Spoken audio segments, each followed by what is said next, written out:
Am I the a-hole for lashing out at my mom after receiving a phone call from my crying sister and panicking? Background. My mom and dad had 2 kids. My sister Jane, 16 female, and I, 21 female, before they got divorced. My mom since remarried a few years after and had my half-little sister, Cassie, 7 female. I was originally under her custody, but left due to toxic behavior from her and stepdad. Jane followed suit just this year. Recently, she came into my dad's place and started arguing with Jane. I got woken up by the screaming and called the cops on her. She then turned to me and started yelling at me, which caused me to have a panic attack. Cops came and called for paramedics for me, and then my mom would start crying and apologizing to me. Since then, I've been prone to attacks like that and have been socially withdrawn, barely eating or sleeping. Jane also blocked her number and cut all contact with her. The story in question. I was just watching Netflix when I suddenly get a phone call from my mom's house. I found it weird since I didn't block her. When I picked up the phone, Cassie was on the line. Cassie, sis, can you come home? I miss you. Sniffs. Me, Cassie, what's wrong? Cassie starts crying on the phone, and I felt my chest starting to tighten up. Me, is mom there? Did she call me for you? Cassie, yes, please come home. Me, I'll be right there, okay? See you later. Hangs up. After that call, I got super dizzy. My heart was pounding out my chest. I felt like I couldn't breathe and my ears were just ringing. My mom was living relatively close by, 5 to 10 minute walk, and I even puked halfway. When I got to her house, she greeted me excitedly and Cassie ran to the door to hug me. I tried being joyful in front of her and tried playing with her and her dolls, but I just kept spacing out. I just felt so numb and sick. I confronted my mom when Cassie was taking a nap, and I couldn't help but snap at her.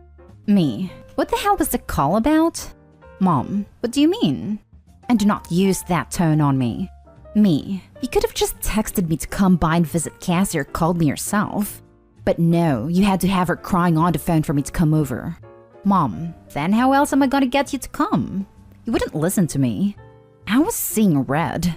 I felt like my mom just used Cassie to get me to come back, and I had a full-blown panic attack right then and there and blacked out. I woke up in the ER and my dad told me that my mom called the ambulance. Later on, my mom texted me that Cassie woke up and watched me get wheeled away. She then said that I was selfish and egotistical, and that call was not a big deal and I didn't need to get so worked up about it, and that I scared Cassie. When I got back home, I overheard my stepdad yelling at my dad on the phone about how I was an a-hole for lashing out at my mom and scaring his daughter like that. Some of my friends think I am the a-hole for talking to her that way, and others think I'm not due to the toxic track record. So, am I the a-hole? You're not the a-hole, but you'll be an A to yourself if you keep in contact with her. She's manipulative, narcissistic, and abusive. She's literally the reason you had to go to the hospital in an ambulance. Twice. Go to the hospital in an ambulance twice. Not the a-hole. They literally blamed you for her horrific actions, causing you to have to go to the hospital twice. Cut all contact with them. You can figure out how to save Cassie later on. I'm glad your dad is standing up for you. Not the a-hole. Not the a-hole. It's unfortunate for Cassie, but you need to go no contact for your own mental and physical health. She's shown she's not above using manipulation on a child to get you do her bidding, and this will not change. And the worst part? Little sister's also learning that if you manipulate people, her case fake and crying. Jeez, what a mess. Not the a-hole, but you should go no contact with mom, stepdad, and Cassie. Yes, Cassie is a child and doesn't deserve it, but your mom will continue to weaponize her against you. What's more important to you, your mental health or Cassie? That's mostly what's kept me stuck. I usually have playdates with her and it's nice and all. It's just some days I would feel like I can't get out of bed, let alone talk or call, so that's why I feel like the a-hole. Next story is titled, Am I the a-hole for telling my dad I don't owe him an explanation? My dad and I, 23 female, usually have a decent relationship. Not perfect, not bad either though. He and my mom divorced when I was 5, and for the first year custody was split, and then he had to move due to his job, which meant we went to every other weekend with more time during the summer or when he could get time off. Around 10, My mom started working a lot more and I would spend time at a friend's house. Then once I was 13, I started spending most of the time home alone. My dad by then was married again and had 2 of my half-siblings. He would ask if I wanted to spend more time there. He didn't know about me spending so much time alone because he knew his wife was not my favorite person. And he was hoping that a few hours here and there during the week would bring us closer. But I wasn't interested. My issues with her lay on how I felt she had no interest in listening to me and only cared about how it looked. Not that she didn't actually want a relationship with me. I know she did. The thing was, I had no interest in trying to bond with someone who didn't listen to me. It was stuff like she would call time with me a mommy and daughter date, and she would say me and my sister were the image of her, and stuff like that. It annoyed the crap out of me because I have a mom and she was not her. But when I told her I didn't like it, she would say that it wasn't hurting anybody. Anyway, I ended up struggling when I hit 16 and kept my dad out of the fact I felt so lonely. I told my mom a year later and she switched positions in her company and we went to therapy together. My dad found out about this because of some personal issues I have with a former friend of mine. She knew this stuff about me at the time, and because she was pissed that we were no longer friends, she told my dad how I had spent all those days after school in the house on my own because I didn't want to be with his wife, etc. And he was upset and pissed that I wouldn't tell him, so he could have pushed me harder to be at his house. He wanted to know why. I told him I didn't owe him any answers, that if he thought back to when I aired my issues with his wife, that he would know the answer, and I wasn't willing to go back through it all again. Because we did talk about it extensively when he wanted to know why I wasn't closer to his wife. He told me it wasn't fair, he's still my dad, etc. I told him I didn't want to fight him on it. And the way things were back then is how I preferred them, and I have no regrets. He's still pissed I won't talk to him through it all again though. He thinks I should be willing to sit down and discuss it with him, maybe with his wife, so they can figure out why I'd have chosen what I did over being with her. Am I the a-hole? You seem very angry, and you also seem to have a reason to be. Your dad also has a reason to be hurt. It appears like he was trying to have a relationship with you all along and you turned him down. If he had pushed you, that could have made you turn away from him even more for not respecting your boundaries. But it does seem like your stepmother didn't respect your boundaries, and he should have helped and protected you. I think you are both angry and upset. Both have reason to be hurt, and I hope that you can work something out for both your sakes. No a-holes here. I mean, I had a relationship with him, a pretty decent one. It's just he was never going to be there in those times he wanted me at the house after school. It would be his wife and kids. Had he been there, I might have chosen to go. Not a a-hole. What he wants, it sounds like, is for you to admit you were wrong so he can be right, and you will owe his wife a relationship. You don't. You're not wrong, and you already told him once, and he refused to listen. I mean, you said to her, essentially, "This bothers me because I have a mother I love and you are not her." And her response was that it's not hurting anyone. That matters. Meanwhile, you were standing right there. Of course you didn't want a relationship with her. Of course you didn't want someone you love trying to convince you to do so. Not wanting to rehash something like that until, if you're ready, is an acceptable boundary. Your therapist may have helpful suggestions on how to set that boundary firmly. Not a a-hole. Your stepmother made you uncomfortable by trying to force a relationship. You discussed it previously, at length, with your father, and he did nothing. It's been several years, so he can't do anything to change the past. Now that his image of the perfect family has been destroyed, he's throwing a tantrum. You are correct. You don't owe him anything. And you have the relationship you want with your family. You probably should have told your mom about being lonely earlier, but hindsight is 20/20. I hope you feel better. At the time, I didn't want her to lose what she had worked so hard for. My mom was in a job she loved after years, and considering she was a black woman from a poor family growing up, didn't finish high school, I was so damn happy for her. So damn lonely too. But I really wanted to try not take from all the work she had put in. The only reason I told her is because it got so bad I knew I had to tell someone, and I knew my mom was my biggest support person. Now for the next story. Am I the a-hole for kicking my sister-in-law out after criticizing my parenting? My sister-in-law was in town, so she came with me to pick my 3-year-old up from daycare to surprise him. My husband usually does pickup since it's close to his work, but he stayed late to donate blood and volunteer with a company blood drive. We're in the why phase of toddlerhood, so there were of course questions. Some backstory. I have a lot of health issues stemming from a massive hemorrhage and resulting organ failure while delivering my son. It was extremely traumatic. I now advocate for maternal health care and I'm very open about my story. I also don't want it to be a secret for my son. If we normalize talking about it now in age-appropriate terms, I feel like there won't be an opportunity for him to feel guilty about the situation when he's grown. Back to daycare pickup. My son asks why daddy isn't doing pickup. I explain that he's donating blood and helping other people do the same. Cue the whys. Because daddy is giving blood to help people. Why? Because daddy feels like it's really important to give blood.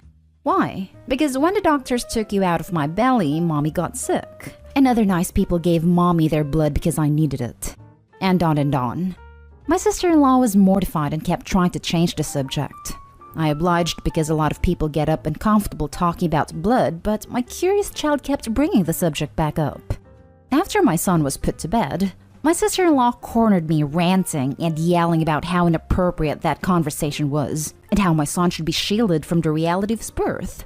And it's horrible of me to put that on him, and he should never have known. And what does her brother think of his son being emotionally manipulated by me in this way? And I am an awful mother for putting that on him. I told her that my husband and I are in agreement about how to talk about that subject with my son, that because it's my trauma, my husband leaves it up to me to share or not share, but supports the open approach. And how we choose to parent is none of her business. She continued to blow up until my son woke up, at which point I asked her to leave my house and not contact us again unless it was to apologize. She packed her stuff and drove 2 hours to a friend's house, in the opposite direction from her home, 5 hours the other way. My husband is now getting blown up by family about what a witch I was and I was out of line, forcing her on the street and to drive in the middle of the night to her friend's house.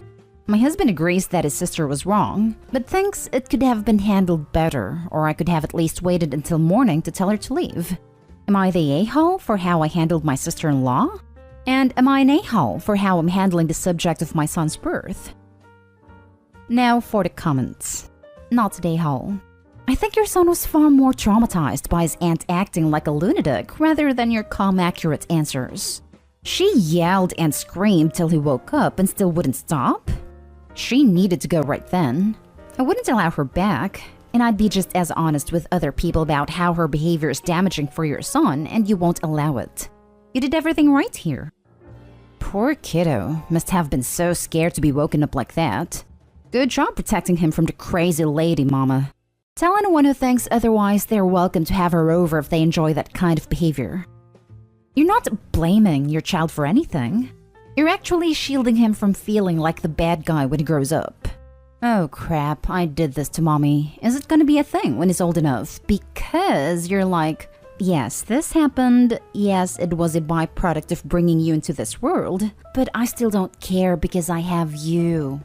That is the kind of thing a real parent does. Letting your kid know you don't hold that against them is huge and you're a good parent for it. Tell sister-in-law and the rest of the family to butt out. You owe them nothing, especially if that's how they treat your hospitality. Not a hole. Bingo.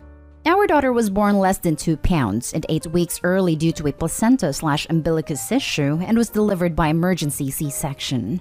At no time did we lie to our daughter or conceal this from her. We always explained it factually at a level that was appropriate for her age at the time. It's just some stuff that happened. In general, don't lie to your child. They are way more resilient than we give them credit for. Last story is titled, Am I the a-hole for telling my mom she is a bad parent for not punishing my sister? I, 14 female, suffer from depression and dissociation, so I take antidepressants. I leave the bottle sitting on my counter in my bathroom since that is my space. However, yesterday morning, I woke up and they were not there. I panicked since I need to take them in the morning and I had school.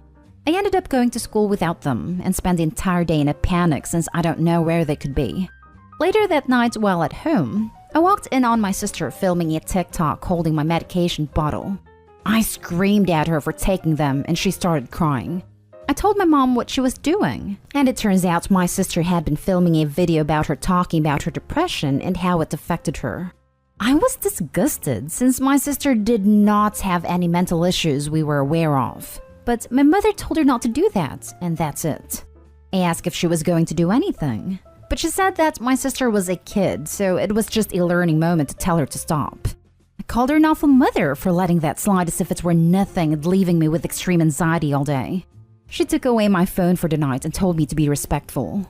I don't think I did anything wrong, since that is awful to do in both their parts. But my sister has been saying I'm overreacting, and my mom still does nothing and says I need to calm down since it caused no harm. Am I the a-hole? Edited to add, my sister is 12 and she is one of the reasons I have developed my depression due to sibling mistreatment. Sorry for not adding more info. Not the a-hole. Your sister is awful and your mother is an awful mother. It's telling what she saw worthy of punishment. Evidently, she values her own ego over your well-being. Well, you can punish your sister yourself. You've seen her TikTok account, right? Expose her.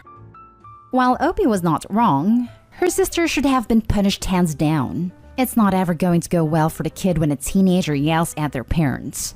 Opie needs to follow up with her mom, or maybe talk to her dad about it later in a calm fashion. It may not make any difference, but she got punished because of a disrespectful attitude. Maybe a better conversation will help deal with this issue. I understand she's only 14 and her mom is totally out of line, but Opie is going to have to be her own advocate in a mature manner. It's not fair, but life usually isn't. Not day-hole. You don't steal other people's medication, even for a joke, and definitely not to serve as a prop in a bloody TikTok video. Your mother is a serious a-hole for allowing your sister to get away with that crap. Not day-hole. I'm going to be brutally honest here. Your sister is a prick for stealing your meds and using them as a prop for fake internet points. Your mom is either incredibly ignorant or apathetic by doing next to nothing to stop your sister, and then excusing it as a learning experience while punishing you for standing up for yourself. I hope things get better, Opie. And if you can find somewhere safe for you to store your meds, that would be best to prevent this from ever happening. Not day-hole. Caused no harm? You were without your medication for a day. That can cause major side effects from some medication if you aren't careful. What if it had been for your heart? Would you say that then? And what if she took one? Taking meds not prescribed by your doctor can also be really dangerous. Your mom absolutely needs to punish your sister. Otherwise, she will think it's okay to do it again.